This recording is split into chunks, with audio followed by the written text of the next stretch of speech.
డబ్బులుండాలి కదా సార్ జీవితంలో. డబ్బులు ఎంతవరకు అవసరం? హ్యాపీగా కావాల్సినంత. మనం హ్యాపీగా ఉండాల్సినంత. హ్యాపీగా ఉండాల్సినంతనా? సుఖంగా ఉండాల్సినంతనా? సార్ మీరు నన్ను కన్‌ఫ్యూజ్ చేస్తున్నారు.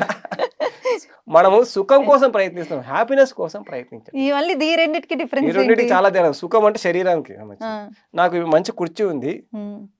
ఇప్పుడు నేను సుఖంగా ఉన్నాను కాబట్టి ఆనందంగా ఉన్నాను అనుకుంటున్నా. కుర్చీ లేదనుకోండి అప్పుడు ఏం చేయాలి? కుర్చీ లేకపోతే ఏం చేస్తాం? కిందే కూర్చుంటాం. కింద కూర్చుంటే నష్టం ఏమిటి? ఇది కంఫర్ట్ కదా సార్. అంటే సుఖము, హ్మ్. శరీరము.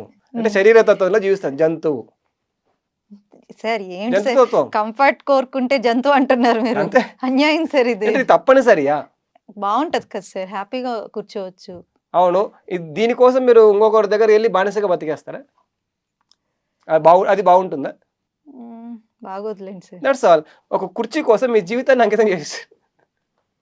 ఒక కారు కోసం మీ జీవితాన్ని అంకితం చేస్తున్నారు. ఒక ఇల్లు కోసం జీవితాన్ని అంకితం చేస్తున్నారు. డబ్బుల కోసం జీవితాన్ని అంకితం చేసేస్తున్నారు. అంటే భౌతిక సుఖాల కోసం మనసుని, మన అంతరాత్మని, మన మనస్సాక్షిని వదిలేసి బానిసగా బ్రతుకుతున్నాం. తేడా లేదా? అంటే సుఖానికి, ఆనందానికి కోటి రెట్లు డిఫరెన్స్ ఉంది. మన ఆనందాన్ని మనం అమ్మేసుకొని, మనల్ని మనం అమ్మేసుకుంటున్నాం. మనం కట్నం ఇచ్చి పెళ్లి చేసుకున్నట్టు. నాకు పెళ్లి చేస్తా ఉన్నారు చిన్నప్పుడు. కట్నం కోసం పెళ్లి చేసేస్తా ఉన్నారు. అంటే అమ్మేస్తున్నాను. ఒక మనిషికి అమ్మేశాను. నన్ను నేను అమ్ముకోవడం ఇష్టం లేక నా పెళ్లి నేనే చేసేసుకున్నాను. మా ఇంట్లో వాళ్ళు నన్ను కట్నం కోసం ట్రై చేశారు. అప్పట్లో బాగా డిమాండ్ ఉండేది. ఇంజనీర్ అంటే బాగా మార్కెట్లో వాల్యూ ఉండేది. డబ్బుల కోసం నన్ను నేను అమ్మేసుకోవాలా?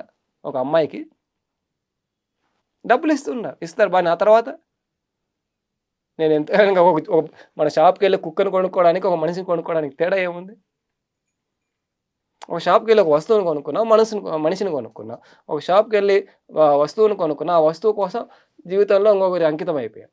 సో ఫైనల్లీ ఇప్పుడు లేడీస్ అందరూ జెంట్స్‌ని కొనుక్కున్నారు అని అంటున్నారా? అంతే కదా! ఓకే. కొనుక్కుంటున్నారు. అంటే మనం వస్తువులో కొనుక్కుంటున్నాం, మనిషిలో కొనుక్కుంటున్నాం. గిఫ్ట్ తేడా ఏమి? అనుకోవచ్చు కదా సార్. గిఫ్ట్ అనుకోవచ్చు కదా. అది గిఫ్ట్ అయితే బలవంతం కాకూడదు. ఓకే.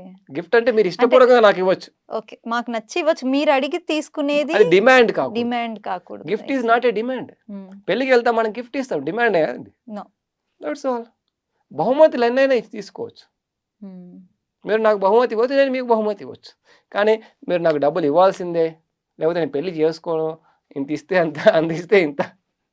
అంటే పశువుల సంతలో ఆవులను, గేదెలను కొనుక్కోవడానికి, వస్తువులను కొనుక్కోవడానికి, మనల్ని కొనుక్కోవడానికి తేడా ఏముంది?